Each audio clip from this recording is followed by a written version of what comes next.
kaibigan, ito sinasabi ko na sa tikim ang portion, pag-iisahin na lang natin. Kasi masarap may katernong gulay yung beef steak.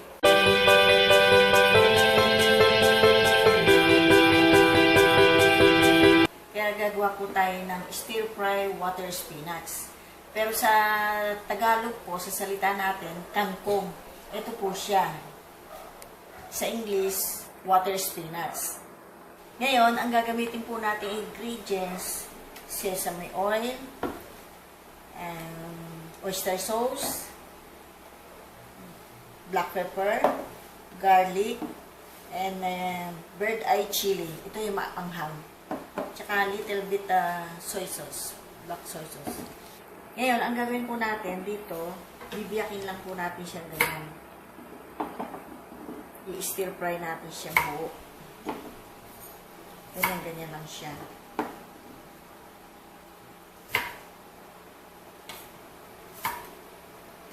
Hindi rin po tayo gagamit ng bechin o asin. Yan lang po. Enough na yan.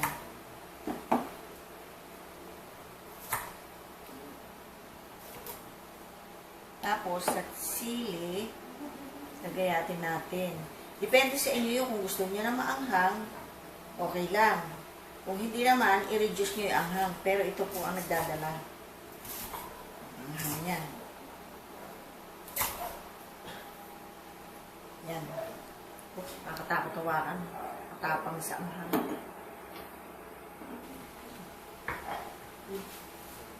Ganyan natin. Sige na. Yan. Yan. Umpisa na po natin siyang i-stir fry. Maglagay tayo ng konting mantika. Po, medyo mainit-init na, maglagay tayo ng konting mantika.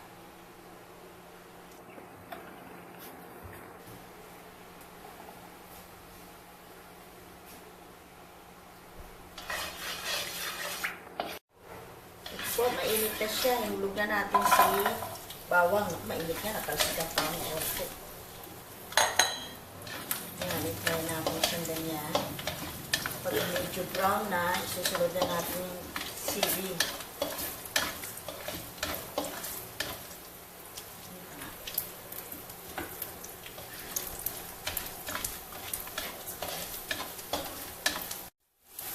Ito po siya, medyo brown na.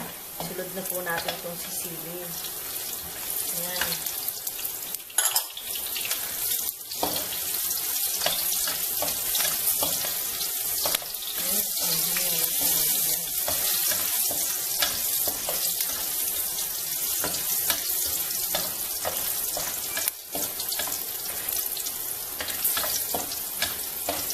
Kapit na ano. Ngayon, susunod na po natin yung water spinach, si kangkong.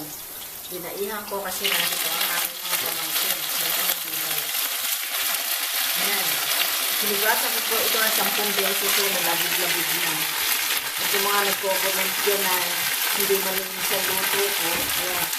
Hindi ko na pinakikita pag-hugas kasi common sense na lang. Ipang-pangaba lang kasi sa video.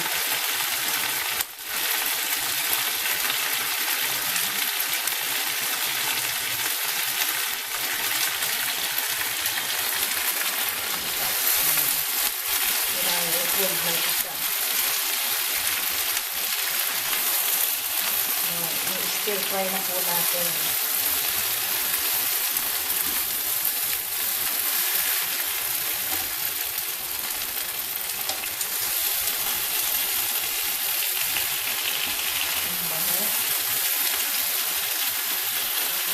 Lalagpahin lang natin siya.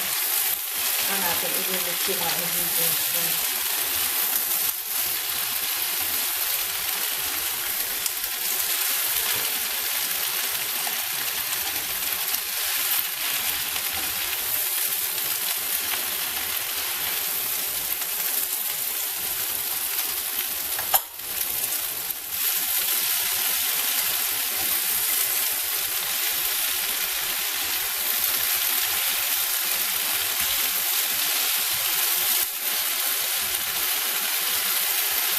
Medyo nalalantang na siya.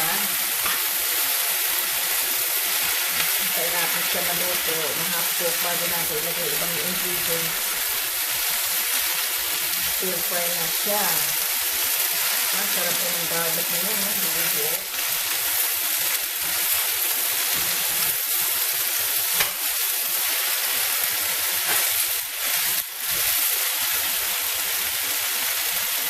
Ilagay po natin yung konti lang na soy sauce. Black soy sauce. Ang paminta ko, ilagay po tayo ng konti. Konti lang.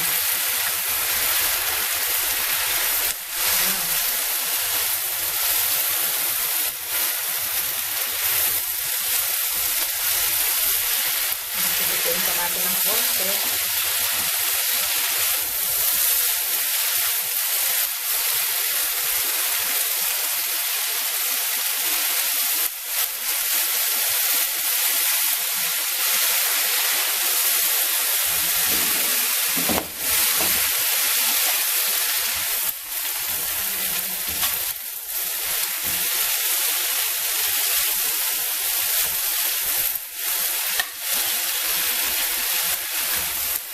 Po, luto na siya.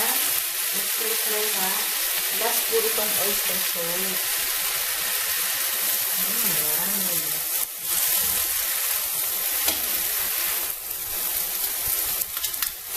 Ito siya.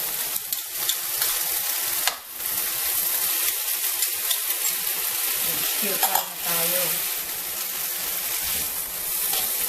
Tapos, ang final po, ito. Isa natin kasi isa ko. Gusto na. Ayan. Drops siya. Wow. Sesame oil po yan. Wow. Ang sarap na gano'n. Kahit ito lang po ulam mo. Ako ganito. Minsan yan lang pinakain ko. So, ano.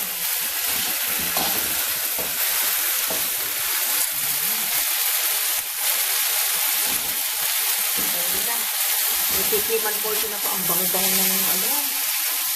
Sesame oil po. Napakabango.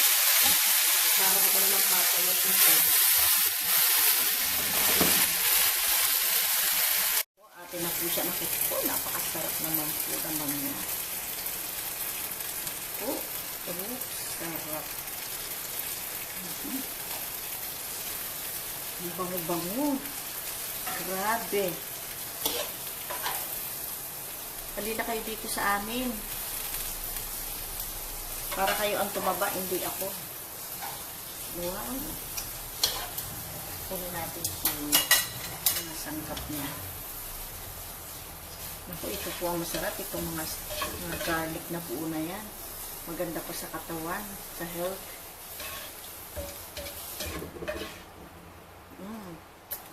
Yummy talaga.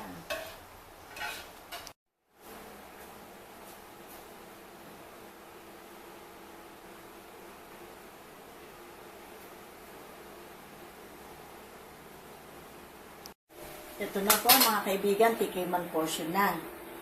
Ngayon, pwede na po akong kumain ng beef dahil nagpa-check up po ako. Sabi ng doktor, wala na akong... May sign lang ako na pwedeng tumaas na uric acid ko. Kaya nag-reduce ako sa mga meat. Ngayon, kaya nagluto ako ng beef steak. Gustong gusto ko rin yan. Kakain na ako ngayon yan.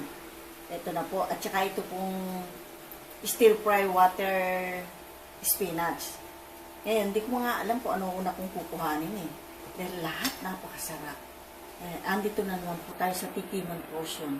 Kaya ito, dalawa kong pamangkin, buti na lang, lumuwas, meron ako ngayon na kasama sa pagtikiman portion na yan. Ako, ito pa naman, may sarap-sarap talaga. Mga sibuyas na yan, ewan. Tapos, dito na rin. Kukuha na ako, samantalahin ko na. Kasi magkaterno ito, pinag-isa na po natin yung tikiman portion sa pagluluto nitong stir-fry water spinach. Masarap po ito, yung garlic na yan. O yan. Naku. Tapos, yung sili, alam niyo naman, paborito ko yung sili. Ayan, naku, pampagana. Bahala na po si Batman uli. Diyos ko, si Batman sumama sa amin. Kaya nga, nag-road trip kami. Lumipad kami, pumunta kami ng Tanay. Doon sa kay Mother Mary doon. O, kayo naman mga pamangkin. At itong aking mga viewers, matagal na iniilan. Oh, Diyos ko. Unahin ko po yung gulay. Kasi itong gulay, paborito ko po yan. Kaya hanggang ngayon wala pa akong sakit. Puro gulay isda po ako sa oven. Ayan, tsaka yung pong garlic. Nagbababad ako sa suka niyan. Pinakain ko sa hating gabi. Pinakabaka ako, hindi na ako magising. Sabi ng mga kaibigan ko, kakain ka na kasi maganda sa blood yan. Ito na. Una subo sa inyong mga viewers ko na mga OFW na katulad ko. Punta na kayo dito sa Pilipinas. Yummy po ito. Ito na, oh. Ang tahap talaga. Grabe. Chinese na Chinese ang dating. Grabe. Alam niyo po, kaya ako natutunan lutuin yan. Basta kumain kami sa Chinese restaurant nung araw. Dalaga pa ako. Bata pa ako. Nasarapan ako. Pag uwi ko ng bahay, gagayahin ko yun. Nakukuha ko naman ang lasa. Magaling po ako manggaya. Hindi ko nakita pagluluto, pero nakita ko yung sangkap at saka yung lasa niya. Nahuhuli ko na sila.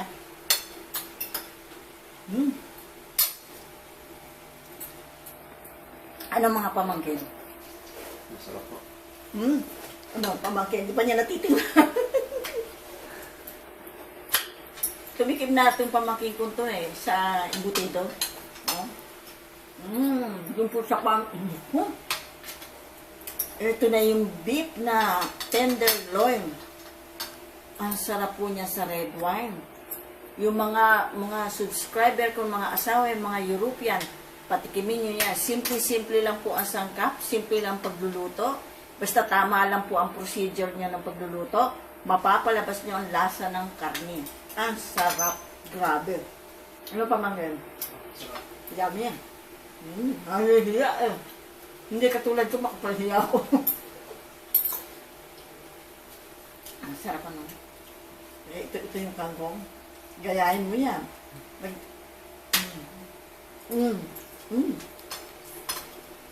Ito na po yung sisilin.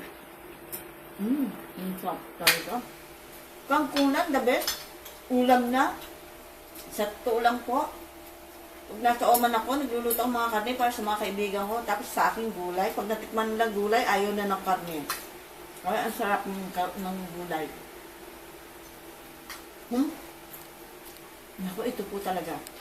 Subukan nyo iluto. Ito na naman ako, nabibilak ko na naman ako sa sarap. Maan ba yan? Taba na naman ako. Ito. Yummy talaga. Tapos may sibuyas na isa sa mga paborito ko. Naku, ang sarap talaga. Bahala na kayo mag-judge. Luto nyo lang. Hindi dahil sa sinasabi ko masarap, dahil ako nagluto. Recipe ko, gayahin nyo lang. Makaipo ngayon ng mga ilang putahe na ganyan na gustong-gusto nyo, magtayo na kayo ng business, karinderya. Matatalo nyo yung mga karinderya na yan. Sarap. Ms. Lanzones, I read your message. I'm sorry to hear that. Get well soon. And also the one of my fan, Ihalhal, and also the one of it's not easy to mention your name. Ang dami kasi. Lahat kayo, binabati ko kayo na mabuhay kayong lahat at subukan niyo po iluto ito. Kain tayo. Ubusin ko muna po ito, panoorin niyo na lang ako. Medyo late na po kami nagluto. Ito kasi yung aking mga anak.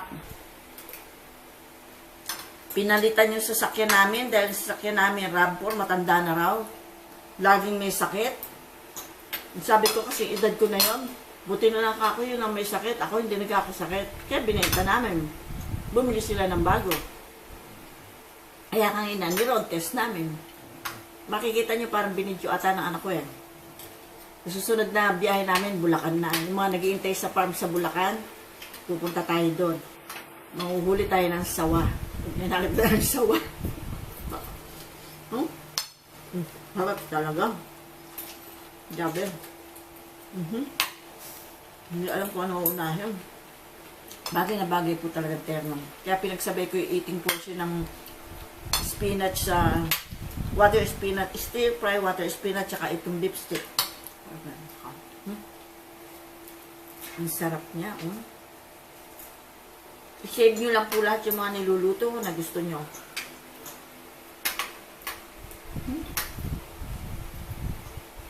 Mga anak, kain na. Pagkatapos mo kumain, kakain mo yan.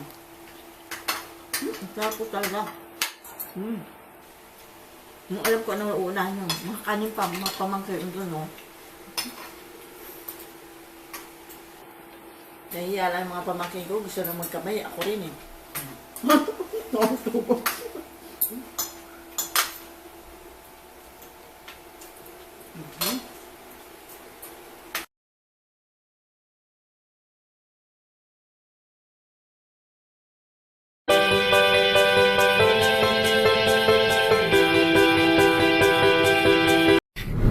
Asa na tayo?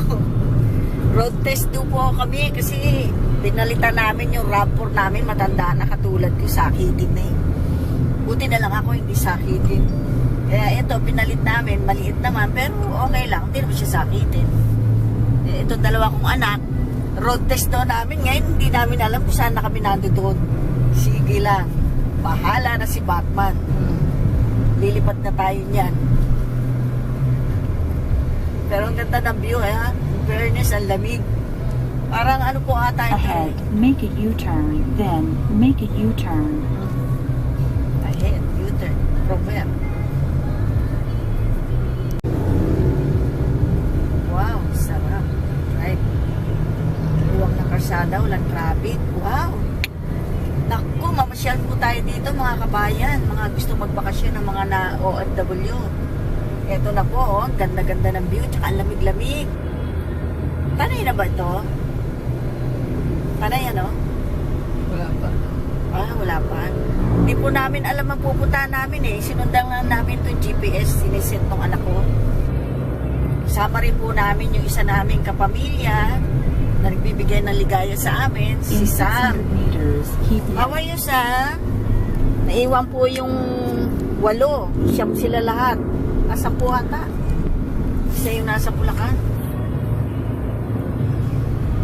Ang ganda, ito na, mamasyal na po tayo uli. Road test lang naman po ito. in 300 meters. Baguio, pero going to Tanay. Ganda-ganda. Sana may makita tayo mga herbal na maiinom ko uli kasi wala na akong ano. Hindi na mataas ang uric acid ko, normal na. Kami gulay isda, sinado. Itong pinakatatay, spoil, kasama namin. Umiiyak yan. Kaya hindi mo sinama, tumutulong luha, totoo yun. Galing oh. Sigsag, parang Baguio. Wow, ang sarap mag-drive. Maambon no?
Sa bati.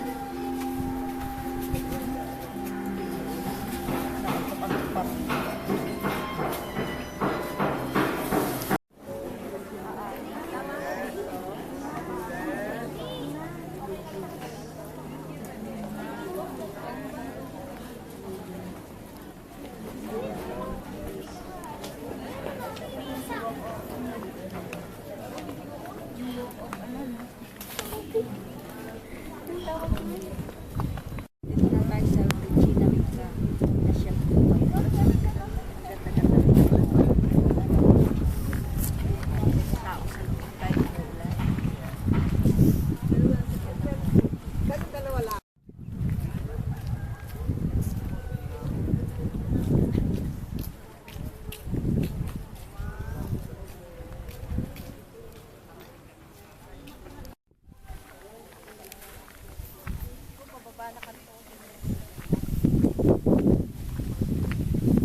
magbabakasyon po, huwag yung kaligtaan pumasyal dito sa Regina Rica. Ang birhen nasa ituktok ng bundok. Ang sarap po ng klima, ang lamig, para kayo nasa ibang bansa.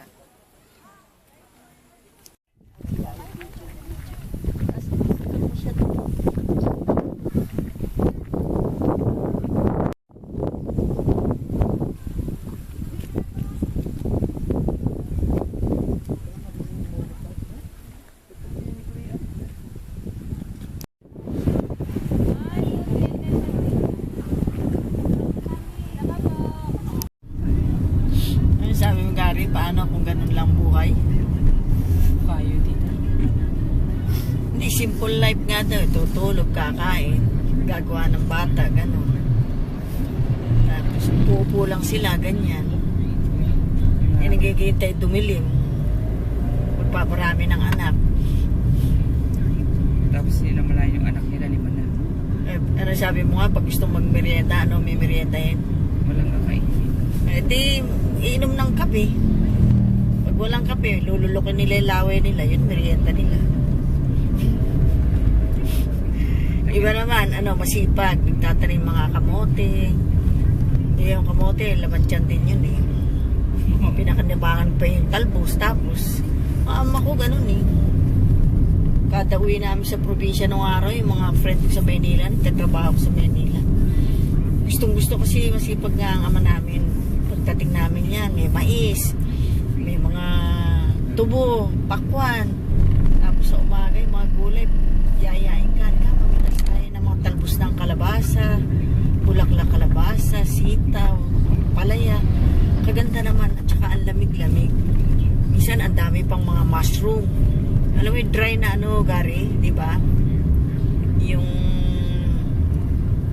puno ng saging na natuyo. Oo. Tapos nagpawis-pawis. Or sa dayami ng... Uy, alam ng nanay ko, pagka mahilig ako sa mga ganun-ganun na, alika, eka, maga-maga, unahan natin kuya mo. Kuya Rodi nga, tatawid yun sa ilog kasi, dahil may kay planggana, laki ng mga ako nito. Siya naman yung isang, di ba, usi malaking plangganang ganun. Parang ano ng mga isda. Kaya yung mga laban. Ang dami ng mga ako niya, mapupuloy. Basta dalhin mo yan. Yan.